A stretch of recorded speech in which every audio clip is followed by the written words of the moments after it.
All right, guys, we are finally done with the Granola arc. So the Granola arc started out, I thought, with some promise. I actually did enjoy Granola pretty much anytime he was on screen, but at some point, bruh, this dude Gas, gotta be the worst villain in Dragon Ball history. I mean, I don't. It's cemented now too. The way Frieza comes in and clowns this guy, I was just standing up screaming, "Get Gas out of here, man. I'm sick of this guy." I could not stand Gas. I think Gas is like one of the worst characters Dragon Ball's ever had. I don't know, man. He's just not that. He is not it. So this is the final chapter of the Granola arc, right? It's sort of like confirmed. We know that there's actually not going to be a chapter of Dragon Ball Super next month. In September, they're sort of taking a break to prepare for the next arc. And it's going to be interesting. It's going to be interesting to see how they're going to sort of go about it, because the ending of this arc is crazy. And this really does, at a lot of points, everyone hated Gas. Gas is ass, terrible. No one likes. I've never heard one person say, "Oh, I like Gas." Never been said in the history of mankind.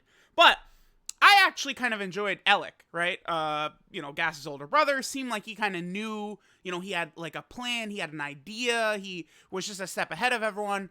And then this chapter, like, he's just a clown. Like, no, Elec is just a dumbass, man. It's crazy.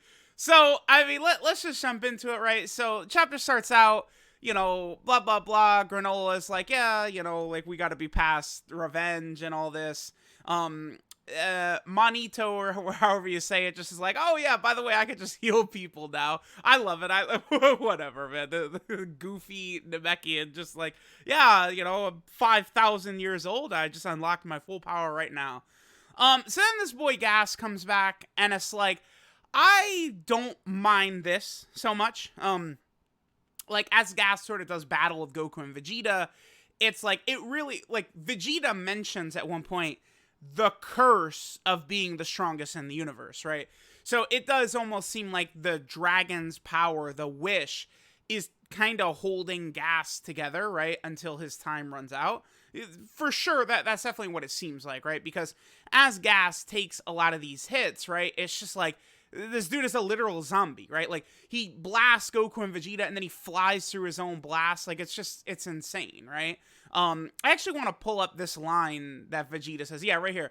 Cursed to be the universe's strongest. Like, I do kind of think this is sort of an interesting concept, right? They're essentially fighting the living dead at this point. Manito, he's able to fully recover Goku and Vegeta, right? So we can see that Goku is in his true Ultra Instinct form, and then Vegeta is fighting an Ultra Ego. The thing that is interesting about Goku's true Ultra Instinct form at this point is it does seem like, so like UI Sign was kind of just like his normal black hair, right? Mastered UI, just, regular Ultra Instinct is, the silver hair. This one, True Ultra Instinct, judging by the V-Jump cover, it does seem to be more so kind of like a grayish tint to it.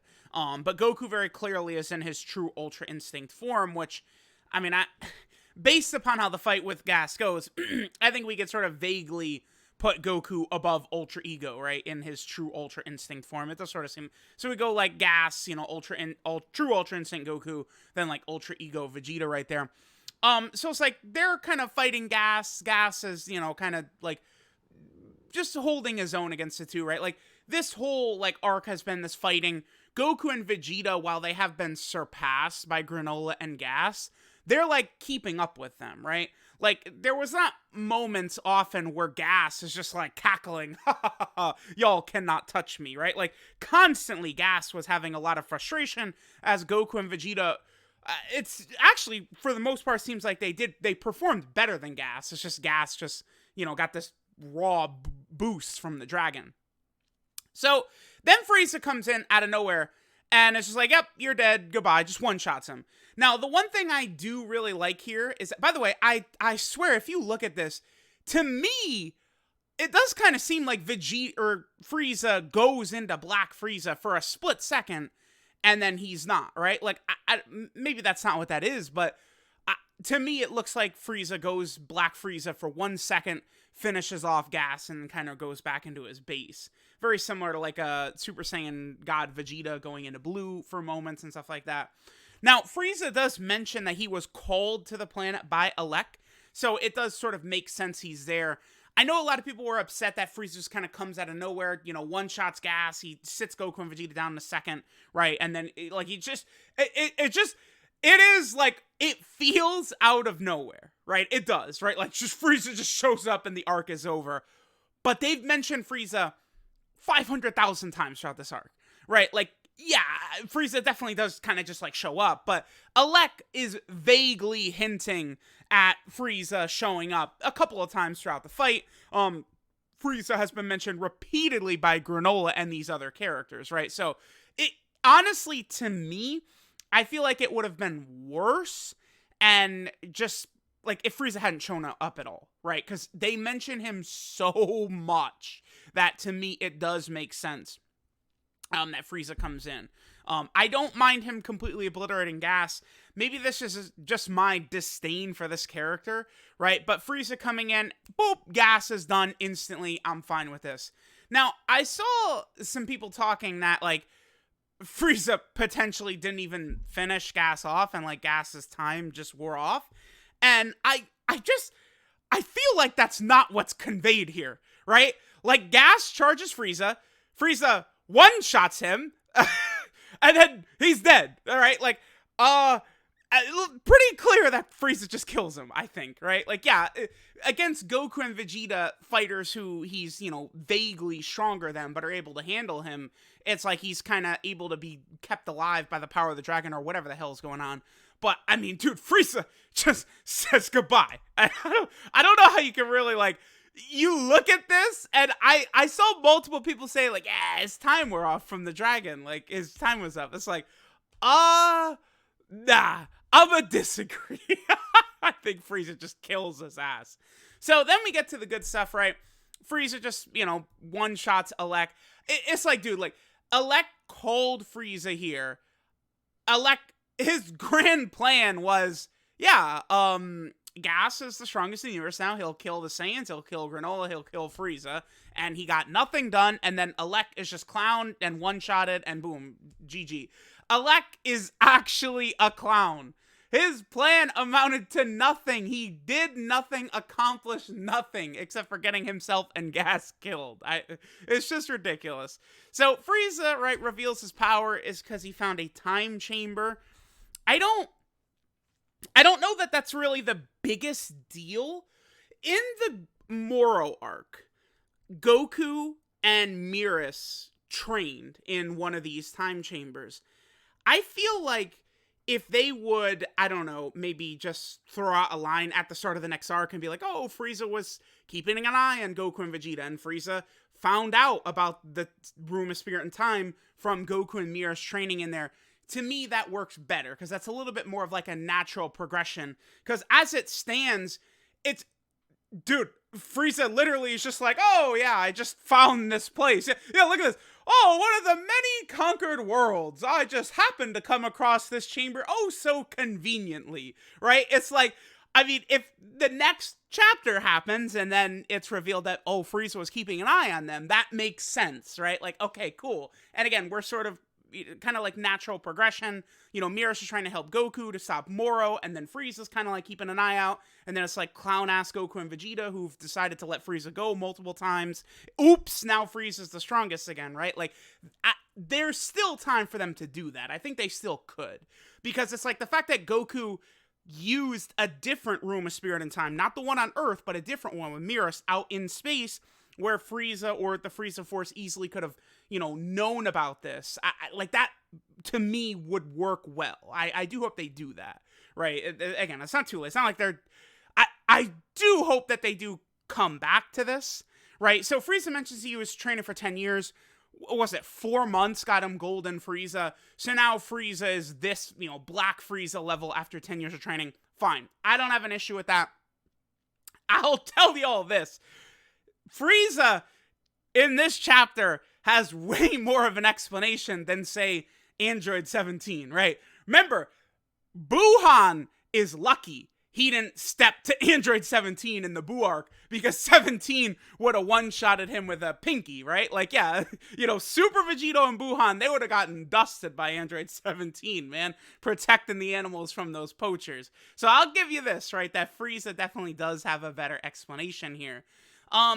Again, Frieza, like, he kind of, like, this whole training thing, I don't really have so much of an issue with it, right? I would just hope that they could kind of like, this is just very, just sort of like thrown over my head. It's like, yeah, hey, it is what it is. Like, it's so easy. He literally could have, whatever, man. Whatever. I mean, maybe in the next chapter they could, he doesn't want to let Goku and Vegeta know he's been keeping an eye on him or something like that. Blah, blah, blah, blah, blah, whatever. All right, so then Frieza goes into Black Frieza. Does look pretty raw to me. I have no issue with, a new transformation Black Frieza. Again, I see a lot of people these days complaining, oh, boo-hoo, more transformation, stuff like that. That's what the series is. The series has literally always been this since, the Boo saga. I mean, the Cell saga's kind of got it like that too. But, like, yeah, this, as long as the series goes on, it's going to be new transformations. Characters are going to be getting stronger. That's the other thing, too, is, like, they're going to pull out this kind of, like, vague nonsense of how characters get stronger. Otherwise, it just becomes, like, all right, we're just sitting around watching, like, Goku do everything like GT, right? So, it is what it is, man. It's like, the point of the series is this. Throwing hands, right? Like, this is the point of the series. Now, I also saw people talking about trying to gauge Black Frieza's strength. I mean, based what I'm seeing, I see nothing challenging Black Frieza except for the gods, is the way I'm interpreting this. Because Goku and Vegeta are at near 100%, right? They were, stated to be brought back to 100% by Manito, right? He fully healed them. They battled Gas a little bit, right? So I don't know, maybe I could say they're 80% or something like that. Black Frieza comes out and just one-shots them. Like, boom, they're just instantly just done. All right, he literally one-shots them. They're both on the ground. Look at this. Like, and he's just like he just smirks. Like, it just one-shots him. I don't know if we're gonna, like, talk about superhero stuff vaguely, right? Like, Piccolo and Gohan are like, oh, we're not even sure if Goku and Vegeta could have beaten Cell Max, right? But, like, they're talking about, like, oh, woulda, coulda, maybe, Frieza just sits them down in a second, right? Like, Gas was stated to be the strongest in the universe. Frieza just kills him in 1 second. To me, I feel like Broly, Gogeta, all this is just not touching Frieza at all. I feel like Frieza is now just, like, outside of, like, the angels, the god hierarchy, I just don't see anything touch it. Like, it's the way he sits Goku and Vegeta down effortlessly in 1 second at the same time. Go back and read. Gas is, like, not confident fighting Vegeta. Right? Like Gas is kind of, like, shaking and nervous, and, Goku is clowning on him and stuff like that. And it's like, Gas is stated to be the strongest in Universe 7. And then Frieza's just like, yeah, I'm just gonna one-shot you guys in 1 second. So, it's very clear that Frieza is just completely, like, in different leagues right here, right? Jiren is getting one-shotted by Frieza. Broly, I just feel all these characters are just instantly done. Right, there's nothing that is going to stand up to Black Frieza currently. Maybe Jiren was doing a bajillion training, montages, and he's actually way stronger. As far as we're aware, though, Jiren, again, all these characters, they're just getting crushed by Frieza. Now Frieza just leaves, and it's just like, yeah, I was here to kill Lek and Gas, I'm not killing you guys today.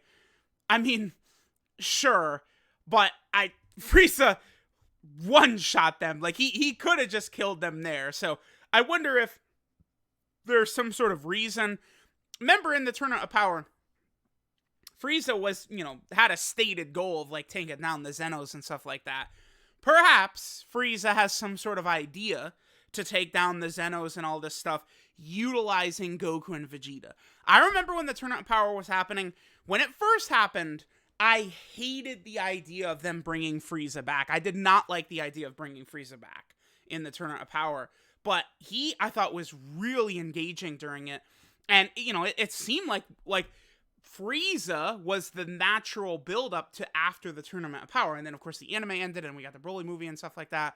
But like now we're kind of going back to this thread from like 4 years ago, right? Where it seems like Frieza is now going to have some sort of plan, you know, Grand Emperor of the Universe Frieza or something like that, taking down the gods. Will be very interesting to see. But yeah, Frieza is definitely pretty nasty. So then it just sort of ends, you know, these two join up with Frieza, blah, blah, blah. Whis shows up. Now, one thing that is interesting about the very end right here, I'm just gonna not talk about the Bardock stuff, man. We're out of here. So Goku asks if Frieza is the strongest warrior in the universe, and then Whis just like, oh, perhaps. Now, again, based off of statements and stuff like that, I feel like Black Frieza is probably like way ahead of Beast Gohan. But I mean, I don't know. Maybe you could interpret Whis saying this. You know, this chapter just released, right? Dragon Ball Super Superhero has been out for months in Japan. It's very possible they throw this line in, potentially alluding to Gohan, right?